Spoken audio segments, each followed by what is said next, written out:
Hi guys! In this video, I will share with you our itinerary and activities, pati na rin yung naging budget namin sa Hong Kong trip namin last year. So, we are family na pumunta sa Hong Kong, but I will arrange this video for 2 persons only para mas madali nating mai-budget. Before we start, take note lang na last year pa kami pumunta ng Hong Kong, so hindi ganun ka-accurate yung mga isi-share kong prices sa inyo. So, this is only a guide para magkaroon kayo ng idea sa magiging budget pag pumunta kayo ng Hong Kong. Let's begin with the flight ticket. So, nag-book kami sa Cebu Pac during their seat sale and nakuha namin yung Hong Kong to Manila ng 3,646 pesos. 2 packs na yan ha. And yung pauwi naman namin, since manggagaling kami sa Macau, so nakabook kami ng Macau to Manila ng 6,262. Kaya if you have plans na mag-travel other countries or local, mas maganda kung mag-aantay kayo ng seat sale sa Cebu Pac. Mas makakamura kayo at makakatipid kayo, lalo na kapag piso fare yan. And nga pala guys, bago kayo pumunta ng Hong Kong, mag-book na kayo sa Klook ng Hong Kong Tourist Octopus Card kasi magagamit nyo siya. Meron siyang one-way na airport papunta sa any station ng Hong Kong Metro. And meron na rin siyang naman na 50 Hong Kong dollars. So, pwede nyo siyang i-book via Klook. So, nakuha namin siya ng 2,806 sa Klook. Discounted na yan kasi gumamit kami ng code. Kung gusto nyo maka-discount guys, gamitin nyo yung code ko. Dax Reyes. Ayan, nalagay ko dito. Dax Reyes. So, gamitin nyo sa Klook para magkaroon kayo ng 5% discount off sa mga any activities. And for the SIM card guys, actually nakalimutan ko magkano yung binili namin doon. Doon kami bumili kung saan namin claim yung Octopus card namin via Klook. So, idea nga pala guys, sa Octopus card nyo, kung babalik kayo sa Hong Kong Airport, pwede nyo siyang i-refund yung laman. Kung for example, yung 50 Hong Kong dollars niya, may natira dun sa 50 Hong Kong dollars, pwede nyo siyang i-refund, ibabalik nyo yung card at bibigyan niya kayo ng cash. For our hotel, nagstay kami sa Ramada Hong Kong Grandview Hotel and it costs 21,328. This is for 4 nights and 2 packs. Di ko sure kung mura na siya kasi during that time na nagtitingin kami sa booking.com, parang ito na yung pinakamura that time na maayos-ayos kaya ito na yung pinili namin na ma-book para pagstayan. So, I will share with you guys the room tour for the Ramada Hong Kong Grandview. Here, saan ba? Ito, yan, diyan ko siya ilalabas. So, makikita nyo naman, maliit lang yung kwarto, pero very comfortable naman siya. For our hotel in Macau, we stay in Grandview Hotel Macau. It costs us 5,140 for 1 night, and 2 packs na rin yan. So, ayun na nga, i-share ko sa inyo yung room tour ng hotel namin sa Macau. O, diba? Puro grand view yung hotel namin during our trip to Hong Kong and Macau. Ewan ko kung bakit grand view. Wala namang view. Wala namang grand sa view. Pero, ewan ko. Pero, all in all, maganda yung hotel. Ganda yung hotel nila. Comfortable and highly recommended. Baka naman.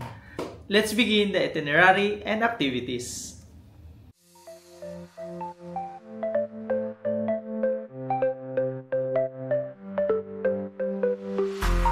For our day 1, hindi ganun karaming napuntahan namin tsaka yung naging activities since kararating lang namin ng Hong Kong that day. At early morning yung naging flight and lahat kami pagod so nagstay lang kami sa hotel half of the day. Then after lunch, pumunta kami sa Sneaker Street para mag-check ng mga shoes. Nga pala guys, before kayo pumunta ng Sneaker Street, mag-screenshot na kayo ng mga gusto nyong sapatos para pagdating nyo doon, tatanong nyo na lang, papakita nyo yung screenshot nyo kung meron ba sila nito. Para mas madali nyong mahanap yung mga gusto nyong sapatos na bilhin. Sadly, yung mga sapatos na gusto naming bilhin, wala that time. So, nakatipid kami. And after that, pumunta na kami sa location kung saan mapapanood yung Symphony of Lights. And since maaga kami, nag-ikot-ikot muna kami around the area. And also, nag-fit check na rin kami. Nag-picture-picture kami. I will share you some pictures or videos para makita nyo yung ginawa namin during that time while waiting sa Symphony of Lights. And for our day 2, we spent our whole day in Ocean Park since may kasama kaming bata. So talagang nag-enjoy kaming lahat during that day. Marami kaming nakitang mga different kind of animals and talagang nag-enjoy si Migs sa mga nakita niyang mga animals. May panda, monkeys, at marami pang iba. So I will share some videos of it para makita niyo yung mga naging activities namin during that day at mga napuntahan na rin namin.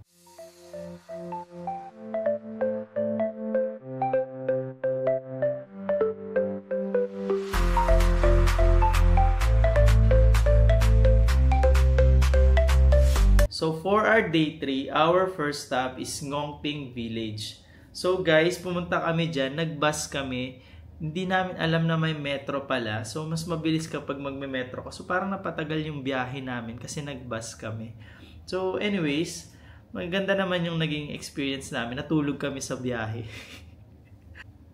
Bago ka makapunta sa Ngongping Village, kailangan mo muna sumakay ng 360 cable car.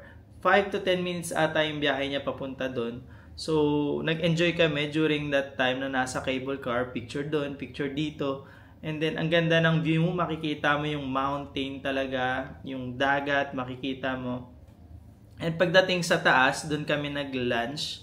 And actually, naglakad-lakad lang kami doon. Nagtingin-tingin, picture dito, picture doon. And hindi na namin inakyat yung pinakatuktok. Actually, meron pa siyang steps. Hindi na kami dumiretso doon.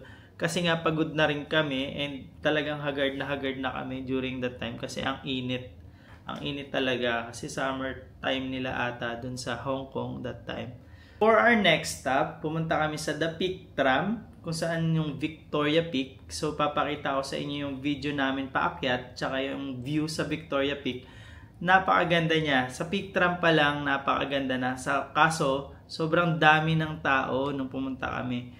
Pero may enjoy mo siya pag nasa train ka na, makikita mo yung paakyat, tapos makikita mo yung view ng city ng Hong Kong. Lalo na kapag nasa Victoria Peak ka na, makikita mo yung buong city view ng Hong Kong.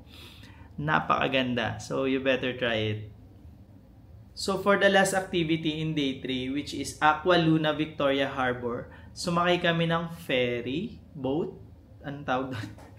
Cruise. Sumakay kami ng cruise para manood ng sunset and meron na siyang free wine and may enjoy mo yung buildings, scenery ng Hong Kong, yung maririnig mo yung simoy ng hangin, yung amoy ng dagat. Yeah, relaxing lang with a cup of wine. Pwede kang pumili wine, soft drinks, or any drinks na ino-offer nila, pwede kang pumili doon. And of course, for the sunset, the best siya during that time. Kasi relaxing ka lang eh. Nandun ka lang sa cruise, nakaupo ka, nagwa-wine ka, or soft drinks man, or your favorite drink. Diba? Relaxing lang. So guys, for the activities from day 2 to day 3, from Ocean Park, Ngongping Village, The Peak Tram, and Aqua Luna Victoria Harbor, we book it all via Klook. So, guys, kung gusto nyo makatipid, isang package na siya. Tinatawag siyang Klook Pass Hong Kong.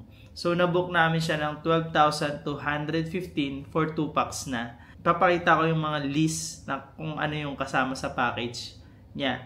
And for the discount, guys, ulit, gamitin nyo yung code ko, Dax Reyes, para magkaroon kayo ng 5% discount sa activities para ma-enjoy nyo yung activities, diba? Discounted pa. So, for our day 4, we spent the whole day in Hong Kong Disneyland. Siyempre, hindi mawawala sa listahan natin si Hong Kong Disneyland kasi kasama sa bucket list natin yan. Siyempre, simula ng pagkabata ba naman tayo? Hong Kong Disneyland yan, diba? Siyempre, kailangan din natin mapalagpas na mapuntahan si Hong Kong Disneyland. So, we book our ticket via Klook again, which is 10,256 for 2 packs. So, discounted na rin yan using my code, Dax Reyes. So, pwede nyo rin siyang magamit. Di ba, paulit-ulit? Promotion yan. So, guys, I will share you yung mga ginawa namin sa Hong Kong Disneyland with these videos.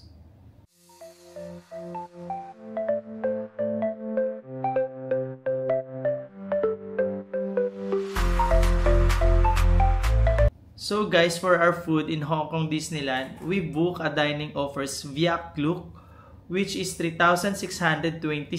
Discounted na ulit yan using my code DAXREYES, 5% discount. Kasama siyang lunch, snacks, at dinner. Advice ko lang guys, mas okay kung magbubook kayo via Klook ng dining offers nila kasi mas mahal kapag bumili kayo mismo sa loob ng Hong Kong Disneyland. Malaki yung difference nila. So, I advise na mag-book na kayo via Klook. For our day 5, ito yung pupunta na kami ng Macau. But before that, dumaan muna kami ng Monster Building. Kung alam niyo yung movie na Hello, Love, Goodbye, dito sila nag-shoot sa Monster Building, si Catherine tsaka si Alden. Kung magtatanong kayo dun sa mga tao dun kung saan yung papunta ng Monster Building, dun sa around the area, sasabihin nila magagalit. Hindi ko alam kung galit si ate, pero sabi niya, hindi Monster Building dun, may tawag sila Ocean something, hindi ko na maalala, pero hindi daw Monster Building yun. Pero yun nga, lahat ng tourists na pumupunta doon ang alam Monster Building yun. So, ayun, share ko lang. So, naging maganda naman yung pictures namin. Ginaya namin yung post ni Alden tsaka ni Catherine sa Hello, Love, Goodbye. Ito siya. Ayan. Oh, Hello, Love, Dubai. Bago makapunta ng Macau, kailangan mong sumakay ng ferry. So, you need to book in advance. We book our ticket sa Turbojet Ferry via Klook. It costs us 2,209. So, discounted na rin yan. Inulit ko, gamitin nyo na yung code ko, DAXREYES, para magkaroon kayo ng 5% discount in any activities. So, for our Macau trip, hindi ganun kadami yung naging activities namin kasi nga, parang dun lang kami nagstay for one night and nag-ikot-ikot lang kami. Pumunta kami sa The Parisian Macau, The Londoner Macau, and then yun, trinay namin yung The Lord's Toe Bakery. Yeah, The Lord's Toe Bakery, the best yan. Huwag niyong kakalimutan dumaan dyan para bumili ng pasalubong or para matikman nyo na rin kasi sobrang sarap niyan. The best. So, agahan nyo lang yung punta kasi nga sobrang haba ng pila niya. Pero nung pumunta kami that time, sarado pa siya. So, pumila na kami. So, parang pang-5 kami sa pila that time. So, hindi kami ganun nagtagal. Kasi nga, yun na rin yung araw ng flight namin pabalik ng Manila. So, guys, for other expenses like food, hindi ko na siya sinama dito sa budget guide natin, sa budget idea. Since nakalimutan ko na yung magkano yung nagastos namin sa pagkain during our stay in Hong Kong. But I will give you an idea. At least you have 50 Hong Kong dollars allowance for food each day. So, dapat meron kayo nun. Kung malakas kayo kumain, sobrahan nyo. Kung hindi naman, sakto lang. Pwedeng less than 50 pa siya. So, yan yung dapat yung i-budget kapag pupunta kayo dito sa Hong Kong sa pagkain nyo. So, isa-summarize na natin kung magkano yung naging gastos namin during our stay in Hong Kong and Macau trip. So, eto siya. Hindi ko alam kung mahal ba siya or mura ba siya. Pero, to give you an idea guys, kung magkano yung possible na magastos nyo kapag nag-Hong Kong and Macau trip kayo. So, again guys, this is only an idea and guide to you guys. So this is it for this video. Sana nakatulong yung budget guide, itinerary, and activities na shinare ko sa inyo.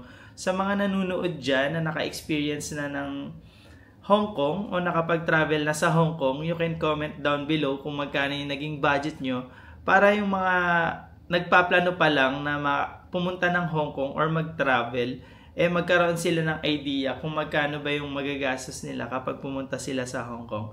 Just comment it down below. And kung nagustuhan nyo naman tong video na to, please hit the like button. And kung gusto nyo pa ng maraming video at maging updated sa mga i-upload ko, subscribe na kayo. Thank you for watching!